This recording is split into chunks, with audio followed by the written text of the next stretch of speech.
On a sunny morning, something unusual happened. I heard footsteps coming into the house. It was Kevin and Elizabeth, carrying a lot of luggage. They were breathing heavily, but when they saw me, they smiled sarcastically and said, "We're moving in with you today. If you don't like it, divorce me and leave."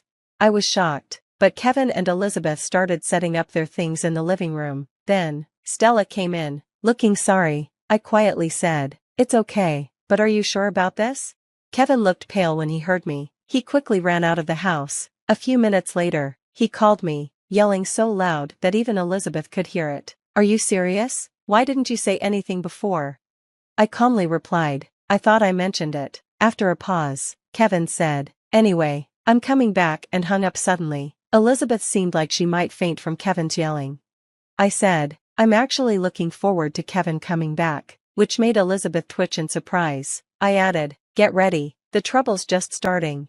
My name is Madison, and I'm 45 years old. I work in an office, and last year, I got transferred to a very busy department, so I've been working a lot. I married Kevin when I was 40. We met at a company party where Kevin was a guest, and we hit it off because we're both from the same hometown. Kevin is 5 years older than me and is very confident, which was perfect for me because I had almost given up on marriage by that time. We dated for a year and got married without a wedding ceremony because Kevin thought it was a waste of money, which made me a little sad, but looking back, I wish I had thought more about the marriage before agreeing.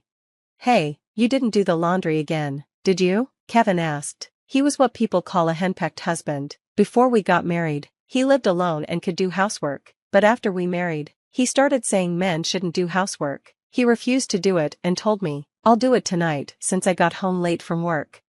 I replied, "Coming home to be yelled at just makes me more tired." Kevin, upset with my response, raised his eyebrows and said, "Don't talk back. Who do you think brings home the food you eat?"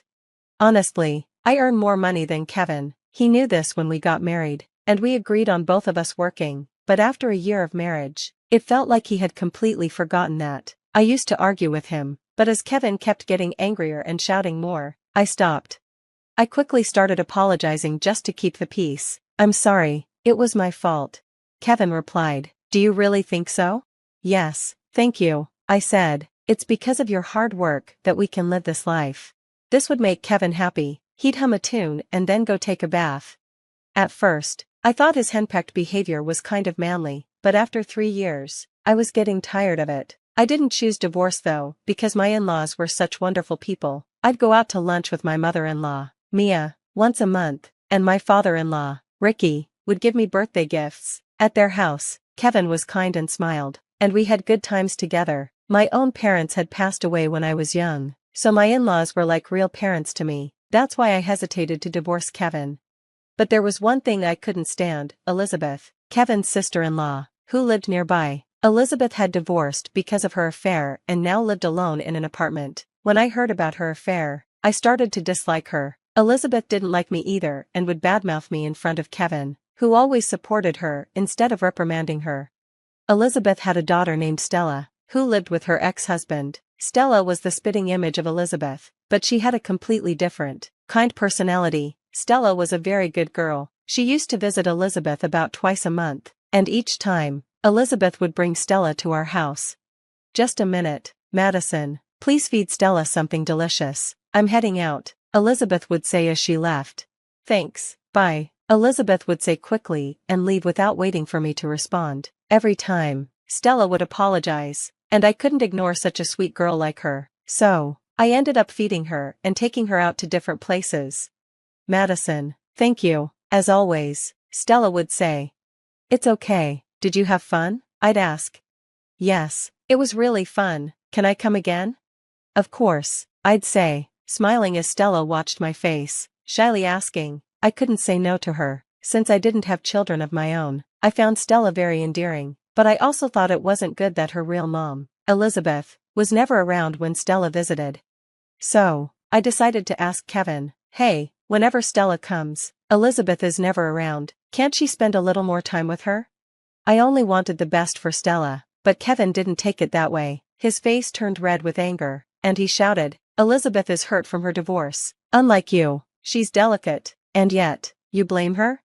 I tried to explain, "No, it's not like that. I was just wondering where she goes every time after dropping Stella off. Kevin snapped. There's no need for you to know, just shut up and listen. I didn't say anything more. Kevin wasn't listening to me at all. After a few more apologies from me, Kevin calmed down and started getting ready to leave. I'm heading out, he said. Where are you going? I asked. It's my business. You just stay quiet and say, have a nice day, Kevin yelled as he slammed the door and left. Alone in the quiet room, I cried. It was then that I seriously started to think about divorce, but I hesitated because of my in-laws. A little later, Mia, my mother-in-law, invited me to lunch, and I decided to go after a long time. Where are you going on your day off? Kevin asked. I'm going to lunch with Kevin's mom, I replied. Just don't talk about Elizabeth, Kevin warned me. Why not? I asked, not understanding what Kevin meant. Kevin shouted in frustration, can't you think a little? You're really stupid, just go already and don't talk about Elizabeth.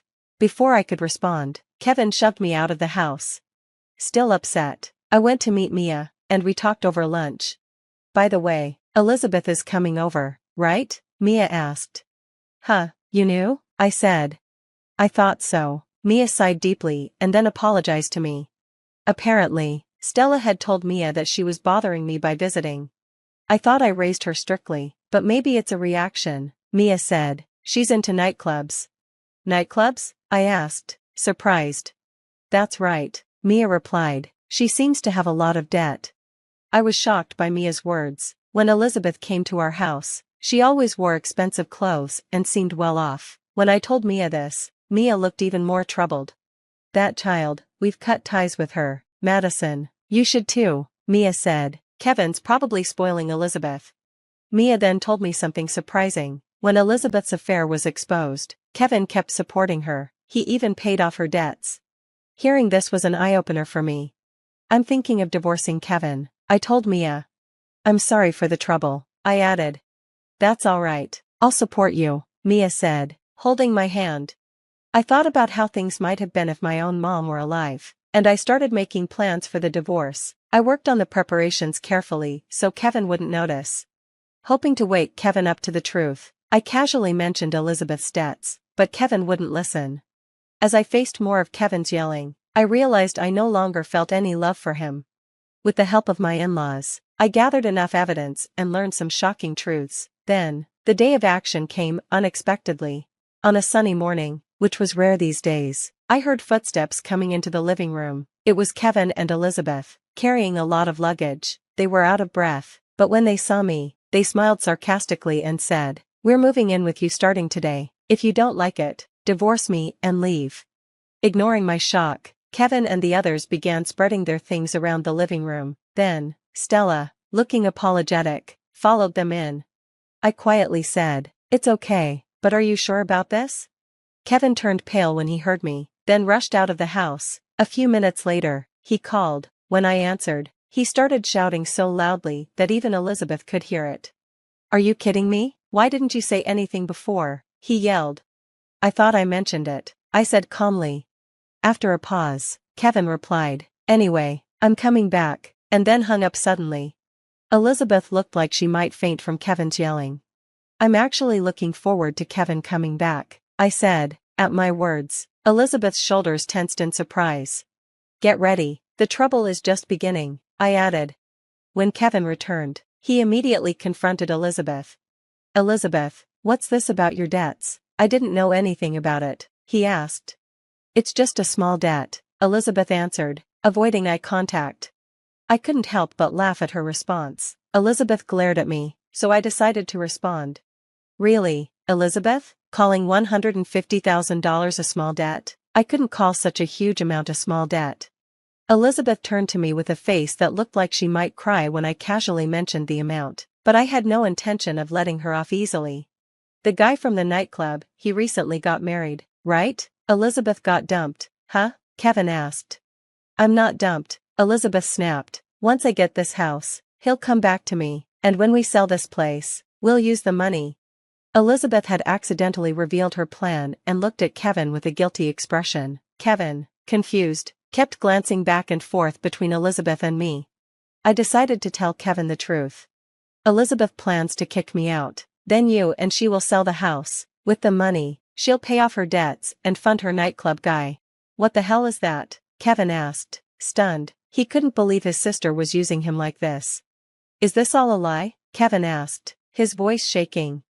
I want to live with Stella, so let us stay, I said, trying to reason with him. I was planning to work and support both you and Stella. Hearing Kevin's words, my head ached. He couldn't support his wife, but he was planning to support his sister and niece. Elizabeth defiantly replied, you're just an ATM, big brother. Once we sell the house, I can go back to him. Won't you listen to my request? ATM? What's that about? Kevin asked, clearly confused. Enough, Elizabeth, Kevin shouted in frustration. The two of them kept yelling at each other, and it felt ugly and ridiculous. I wasn't the one who spoke up though, it was Stella. Enough, both of you, Stella said. I don't want to live together. I only came here today to say goodbye. What do you mean? Elizabeth and Kevin both asked, shocked. They stopped fighting and turned to look at Stella. Stella sighed deeply, then looked at Elizabeth with a cool, distant gaze. She started to speak slowly. Mom, you're not interested in my life, right? I think I told you before, but I'm going to study abroad starting high school, so, today I'm here to tell you goodbye. I never heard anything like that. Elizabeth raised her voice in shock. Stella looked at her with clear disdain. Because you never really listen to me, you're always chasing after men. I don't need a mom like that. Madison is my mom. What do you mean? Elizabeth glared at Stella, as if she were an enemy, but I was just as surprised.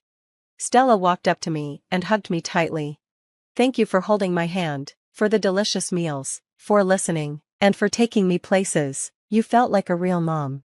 Stella's words warmed my heart. I felt so fulfilled and happy, as if everything I had done for her had finally paid off. I never had children, so I often worried if I was interacting with Stella the right way. That's why I was even more moved by her words. Stella, I too am happy to be with you. Do your best over there, I said, wiping away my tears. Stella smiled at me. Yeah, I want to call and send messages. Is that okay? Of course, I said, and we shared a laugh. Elizabeth watched us, resentfully, then, with a smug smile, as if she had an idea, she started laughing. Stella, I'll go with you. It's hard to live there alone, isn't it? Let's live together. They'll pay for our living expenses, right? I was astounded by her audacity, and Stella beside me looked just as disgusted, but Elizabeth, unaware of our reactions, continued to fantasize about life after going abroad. Mom, while Stella's at school, we can go to the beach or shopping. When she's working her part-time job, I'll take a nap. At night, I'll go out a bit. Elizabeth only talked about leisure, with no mention of work. Stella looked at her with contempt and suddenly burst into laughter. What's so funny? Elizabeth asked angrily. It's hilarious, Stella said. Why would I want to live with you? Besides, I'm going to be in a dormitory, so you can't come. Elizabeth's face turned red with anger, but before she could lash out at Stella, someone interrupted. Enough already, came a deep voice. Ricky suddenly appeared in the living room, surprising Elizabeth. Mia was with him, looking angry. I heard from Madison and came here. How long are you going to keep troubling everyone? Mia said sharply. Mom, this is a misunderstanding. Stella decided this on her own. Elizabeth tried to explain. But Mia stepped forward, raised her hand, and a loud slap echoed in the living room. The room fell silent. Elizabeth was the first to speak. That's awful. You hit me. Mia retorted. You deserve it. I should have stepped in sooner. I left you alone after all the trouble you caused for Madison. We've arranged for you to stay with a relative. We're leaving now, Mia said. Elizabeth turned pale and looked to Kevin for help, but he avoided her gaze. Feeling betrayed, Elizabeth was led out of the house by Ricky. Kevin looked at me, pale-faced, and said, Hey, I'm sorry, I should have listened to Madison more. I'll listen from now on. Mia retorted, surprised by Kevin's casual words. What a naive thought. She continued, emotionlessly, I told you before not to involve yourself with Elizabeth, especially when you're married, but you didn't listen. Now, the only choice left is divorce. Kevin looked at me, shocked, and I smiled at him, feeling slightly relieved. I then prepared to drop the bombshell. Let's get a divorce. I'll also claim alimony for your verbal abuse, and maybe for infidelity too, I said. Kevin stumbled over his words, trying to act innocent. Infidelity? What are you talking about? I felt pathetic for ever thinking such a man could be reliable. I pulled out several photos from my bag and showed them to Kevin. Do you recognize this woman? Did you take secret photos? If someone is doing something they shouldn't, isn't it their fault? Kevin, seemingly out of excuses, stayed silent. Looking frustrated, I laid out some documents and had him sign them. After everything was finalized, I smiled at him and said, "Thank you for everything. Even though I made more money, did all the housework, and handled everything else, it was me who took care of everything, so take care, and don't forget the payments." Kevin had nothing more to say. I said goodbye to Mia and left our house. I arranged to pick up my belongings later and stayed at a nearby hotel. After dropping Stella off at her home, I finally had a clean room, a soft bed, and a space without anyone to complain. That's when I truly regained my freedom after 5 years. The next day, I promptly filed for divorce and became truly free. Mia called to apologize and assured me that Kevin would deposit the alimony within a week, which he did in full.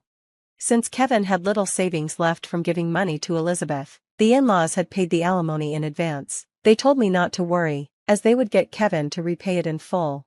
Kevin lost his job and ended up living with a different relative. He was sent to a farm where he worked from dawn to dusk without any holidays. Escape was impossible without a car, and the mountain roads were too much for Kevin, who had never driven them. I thought it was tough, but I didn't feel sorry for him. Kevin's affair partner was a club girl who only saw him as a paying customer. She didn't even know he was married and apologized when I met her. She even returned the branded bags Kevin had given her, which I sold and used the money for lunches with Stella. Elizabeth was sent to live with relatives near the sea, working from sunrise every day. Her once well-maintained hair and nails were now a mess. She had fallen behind on child support payments for Stella, and the relatives had to cover it, so now she worked unpaid. I could only hope she might change her ways. Stella, on the other hand, successfully went abroad and now lives in an overseas dormitory. She's gotten close to a girl she shares a room with, and I get messages about their daily adventures. She's planning to bring her friend for a visit during a long break, and I've agreed to host them for sightseeing. As for me, my days are still busy, but without the marriage, my chores are halved, and there's no one to complain. It's a different kind of busy, but much more fulfilling. When I dropped Stella off, I met her dad, Elizabeth's ex-husband, for the first time. He's a nice guy, and we exchanged contacts. We kept in touch about Stella and eventually started going out together. I found peace just being with him, something I never had with Kevin. Even I'm a bit surprised by these feelings. Stella is thrilled about me seeing him. Recently, during a video call, she asked, "When are you getting remarried?" I told her I'm not thinking about it yet, but if he feels the same, maybe someday. To me, Stella is like a true daughter, and she feels the same. Becoming a real family would make me incredibly happy. With that hope in my heart, I had to work today as well.